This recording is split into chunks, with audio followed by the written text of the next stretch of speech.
किसान योजना 6,000 रुपए देते हैं आप सालाना।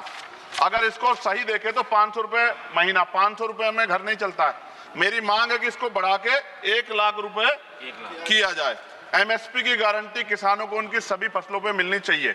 सभापति जी, एमएसपी का बोर्ड पूरे देश में लगा है, लेकिन उसका लाभ कुछ क्षेत्रों तक सीमित है।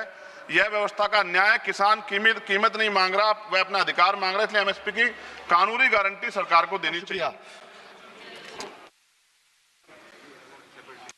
श्री चंद्रशेखर। धन्यवाद सभापति जी, आपका और स्पीकर साहब का, जिन्होंने अलाउ कर दिया हमें अपनी बात रखने के लिए। जल्दी बोलें। सभापति जी, मैं आज की अपनी बात की शुरुआत किसान आंदोलन में शहीद हुए सभी किसानों को नमन करते हुए और अपनी जो स्पीच है उनको समर्पित करते हुए रखूंगा। सभापति जी, जब हम इस सदन में एसी में बैठ के बजट के आंकड़ों पर चर्चा कर रहे हैं तो हमें याद रखना चाहिए जिसके लिए चर्चा कर रहे हैं वो किसान पसीना बहा रहा है, उसका वो संघर्ष कर रहा है, उसका परिवार संघर्ष कर रहा है।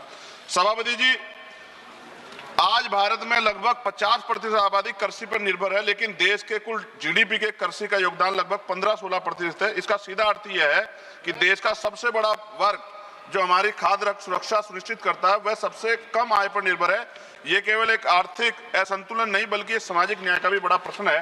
तो मैं, क्योंकि समय कम है, गंभीरता से विषय पे बात रखनी है, मैं मंत्री जी से पूछना चाहता हूं कि जो कृषि का बजट है इस बार लगभग 1.5 लाख करोड़, पहली नजर में तो बड़ा दिख रहा है, लेकिन जो जमीनी जरूरतें अगर उनको देखते हैं तो ये तो बहुत कम दिखाई देता है। महंगाई लगातार बढ़ रही है।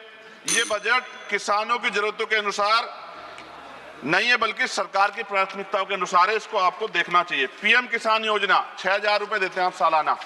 अगर इसको सही देखे तो 500 रुपए महीना, 500 रुपए में घर नहीं चलता है। मेरी मांग है कि इसको बढ़ा के 1 लाख रुपए किया जाए।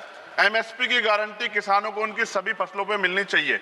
सभापति जी, एमएसपी का बोर्ड पूरे देश में लगा है, लेकिन उसका लाभ कुछ क्षेत्रों तक सीमित है। यह व्यवस्था का न्याय, किसान कीमत नहीं मांग रहा, वह अपना अधिकार मांग रहा है, इसलिए एमएसपी की कानूनी गारंटी सरकार को देनी चाहिए। मंत्री जब उत्तर देंगे तो बताएं देश के कितने प्रतिशत किसानों को उनकी फसल का घोषित एमएसपी वास्तव में मिल रहा है, और विशेष रूप से नगीना के किसानों के लिए भी बताएं। मैं 3 मिनट में खत्म करूंगा, 3 मिनट प्लस नहीं जाऊंगा। फसल उगाता है मगर दाम नहीं मिलता, मेहनत का हक उसे हर शाम नहीं मिलता, बाजार में उसकी कीमत कोई और तय करते देता है, उसका पसीना भी जैसे सस्ता कर देता है। किसान भीख नहीं अपना अधिकार मांगता है, वो अपने पसीने का सिर्फ उचित दाम मांगता है। फसल बीमा योजना पे भी सरकार ध्यान दे। किसान आत्महत्या कर रहे हैं इतने बड़े पैमाने पे, मैं मानता हूं अगर किसानों को निराश होकर आत्महत्या करनी पड़े तो सरकार को जिम्मेदारी उठानी चाहिए। ये सरकार की जिम्मेदारी है। सभापति जी, पिछले 10 वर्षों में उत्तर प्रदेश में जब मंत्री जवाब देंगे तो बताएं कितने किसानों ने आत्महत्या की है और उन्होंने उसको रोकने के लिए क्या कदम उठाए। मैं अब अपने क्षेत्र की मांग करूंगा। नगीना क्षेत्र में किसान गन्ने से परेशान है, गन्ने के रेट से। मेरी मांग है, डबल इंजन की सरकार है यूपी में, यहाँ 500 रुपए किसानों गन्ने का मूल्य करना चाहिए। दूसरा, 14 दिन के अंदर उसको पैसा मिल जाए। आलू का किसान परेशान है उत्तर प्रदेश को पर्याप्त दाम नहीं मिल रहा।